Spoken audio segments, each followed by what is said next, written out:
Hi, this one is Rugby, explained for American football fans. Rugby explained for American football fans.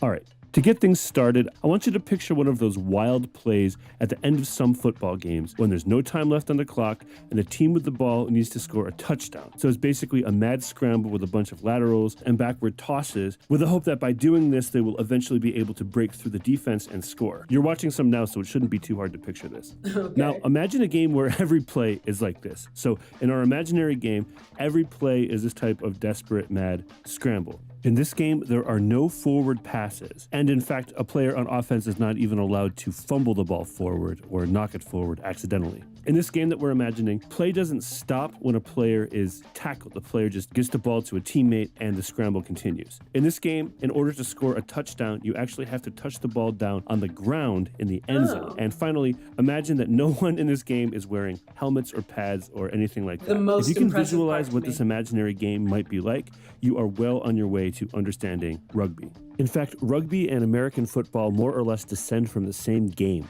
which explains their many similarities. We'll get to the history of all of this later in the video. Quick disclaimer. I'm feeling mid-level confident in my knowledge of rugby rules because we've watched so many compilations on the channel at this point that I did have to read the rules on Rugby League and the Rugby Union. Although I hope he gets into Rugby Sevens because I'm not too sure what makes that game different aside from there only being 7 players per team and that somehow it's faster, but that's the version they play in the Olympics, so I would be keen to know. And I was recommended this video so many times after we watched his cricket explained video. So this is for those of you who wanted to see the rugby version. Before we go any further, I just want to say one thing. The purpose of this video is to explain rugby for an American football fan. As was the case with my Cricket Explained for Baseball Fans video, which I highly recommend, this video is intended as a basic starting point, and it comes from my perspective as an American-born sports fan. This being said, if you think I've left something out that's critical for a person to know if they want to understand rugby, or if you think that something needs to be better clarified, or if you think I've made an error, feel free to leave a comment. The comment sections under my videos have been overwhelmingly positive and helpful, and I ask that you keep it that way. The 2 codes of rugby. Now, if you want to understand rugby, the first thing to know is that there are actually 2 distinct versions or codes of rugby. And these games are different enough from one another that they are usually considered to be 2 distinct sports. The older and more widely played version or code of rugby is officially called Rugby Union, and Rugby Union will be blue for the purposes of this video. The slightly, but only slightly, newer code is called Rugby League officially, and this is the dominant version of rugby in Australia, especially on the East Coast, in Northern England, and in certain Pacific Island nations, including Papua New Guinea, where it's the national sport. Rugby League will be yellow for this video. Each of these games generally goes by the simple name rugby when it's being played, and sometimes they use the even more generic term football. So it's important to know which version of rugby you're watching, because again, they are different enough from one another that they are essentially different sports. Now, in the United States, the predominant form of rugby is rugby union, and this is the game that most people are referring to when they just say rugby. And again, this is also the case internationally for the most part. Rugby league is much less common in the United States. In fact, Wikipedia says that there are only about 700 registered players in the US. However, international rugby league matches are shown regularly in the US by at least one cable network, Fox Soccer Plus. So for some people in the United States, rugby league might be the only version of rugby that they have available to them on television. Because of this, and because I know this channel has an international following, and also because like you might go to Australia and want to watch rugby and need to know what's going on, we're going to be covering both versions of rugby in this video. We will get to what makes each version of rugby unique later in the video. Let's begin with a general overview that applies to both games. General overview. Rugby, in general, is a contact sport played without pads or helmets, contested between 2 teams of either 13 or 15 players, depending on the version of rugby. There are 7-a-side and 9-a-side versions of rugby. These are shorter and faster-paced versions of the game that are often played at festivals. Rugby is played on a field that is 100 meters long and at least 68 meters wide. So that's 109 yards long and at least 74 yards wide. The field has markings at various points, and the markings are different depending on the version of rugby being played. These markings do have some significance within each game, but on the most basic level, the markings on the field are your best clue as to whether you're watching rugby union or rugby league. The only way that I know how to tell the difference between rugby union and rugby league on site was to count how many players are on the field at a time for each team. But there has got to be an easier way than me sliding my pinky across the screen trying to count the heads. Hopefully he shows more examples. Of the version of rugby being played. The center line on the field is called the halfway line, and the goal lines are called the try lines. At each end of the field is an in-goal area, which is what we would call the end zone. The in-goal areas have a set of uprights that are called goals, and the out-of-bounds area is called touch. So where we would say the ball went out of bounds, they would say it went into touch, or that it's in touch. A rugby match begins similarly to an American football game. There is a coin toss to determine who kicks off, and the team that receives the kickoff attempts to move the ball down the field to score, while the team that kicked off tries to stop them. The team with possession of the oval-shaped ball is allowed to move it by running with it, kicking it, or tossing it laterally or backwards. Forward passes are not allowed, and an offensive team is not even permitted to play a ball that has been knocked or fumbled forward, even if the knock or the fumble was unintentional. You are allowed to punt the ball forward. The punt is often used to clear the ball out, similar to the purpose of the punt in American football, but the punt is also used offensively in rugby, which makes it the closest thing to the forward pass in American football.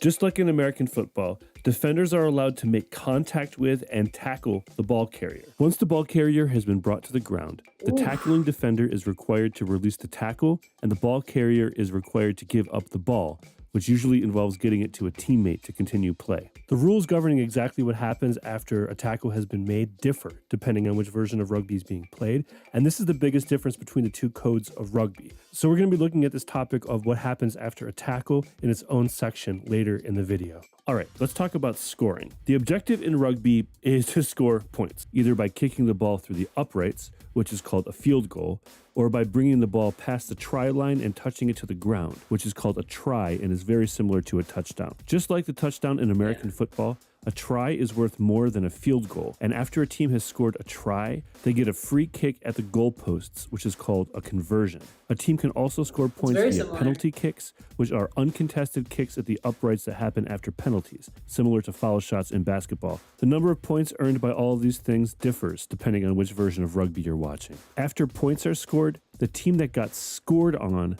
kicks off to the team who just scored. So yeah, they go hard. A rugby player is only allowed to make a play on the ball or influence the game if they are onside. During play, being onside generally means being behind the ball from your perspective. Being offside itself is not a penalty, but it becomes a penalty when an offside player attempts to make a play on the ball or interferes with the game. There are some more specific rules governing offside, including for some set pieces, and those are outside of the scope of this video. Let's talk about that ball real quick. The rugby ball is the same length as an American football, but it is a bit wider and has rounded ends.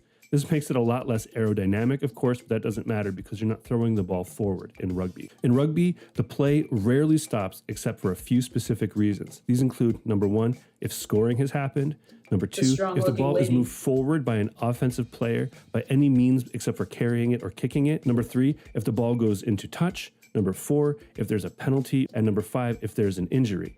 Otherwise, play pretty much keeps going. So in this sense, it's a much more kinetic game than American football. When play restarts after being stopped, it is generally restarted via something called a set piece. If you play soccer, you're familiar with set pieces. The main set pieces in rugby union are the line out, which looks like this and is how play is restarted when the ball goes into touch, and the scrum, which looks like this and is how play is restarted after certain minor infractions or when the ball becomes unplayable but stays in bounds. The scrum is intensely physical in rugby union, and there are strict and specific rules governing the scrum. In rugby league, the scrum is the only set piece, so it's how play is restarted anytime it needs to be restarted. But unlike the scrum in rugby union, the rugby league scrum is more of a formation than a physical contest, and the team that is awarded a scrum almost always gets possession of the ball. Compare these rugby league scrums to this rugby union scrum. This is another clue as to which version of rugby you're watching.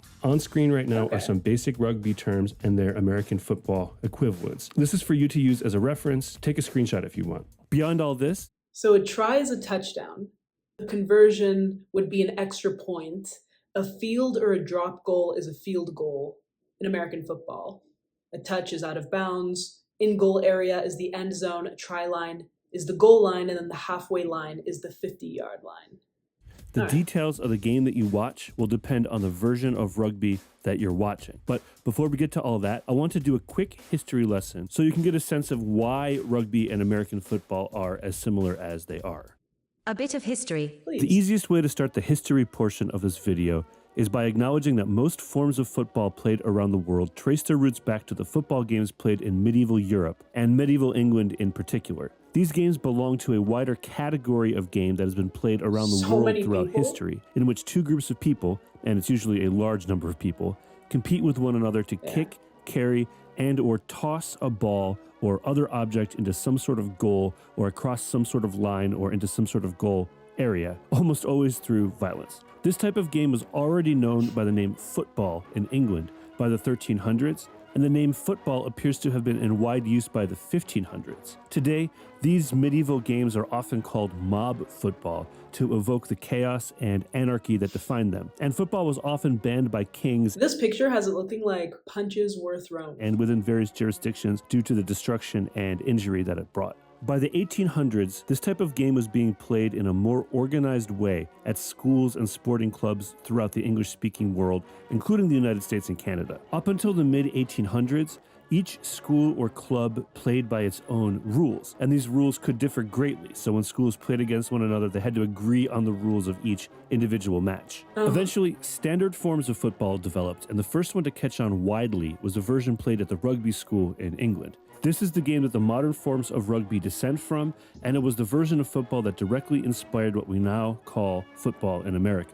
McGill University in Montreal was the first North American school to base their rules on rugby rules, which had been brought to Canada by British soldiers. Harvard University's football team then learned this version of football during a series of matches between the two schools in 1874. Rugby-style football soon spread to other universities, including Princeton, Yale, Tufts, Columbia, and the University of Michigan, and quickly It looks like the uniforms have come a long way. it became the most popular form of football in the United States. In fact, for the first few decades of American football, the terms rugby and football seem to have been used interchangeably. And when we look at the rule books from the time, we see that early American football resembled rugby much more closely than what we would identify as American football today. And even though American football has evolved into its own distinct sport, there are still some vestiges of its roots as what you could call a variation on rugby football. For example, we still call this a touchdown, even though we are long past the point where a player has to actually touch the ball down on the ground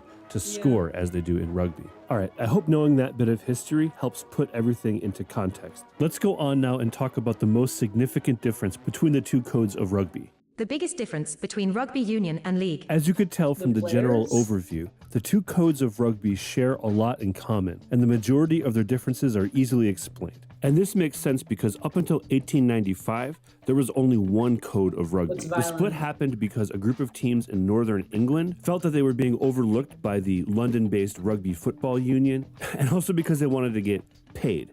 It seems unthinkable today, but the idea of a full-time professional athlete is actually a relatively new thing. And this topic is interesting enough that it probably deserves its own video. So let me know in the comments if you would be interested in that video. Anyway, so in 1895, that group of teams in Northern England created their own governing organization, which eventually became known as the Rugby Football League. And the two codes of rugby began evolving independently of one another.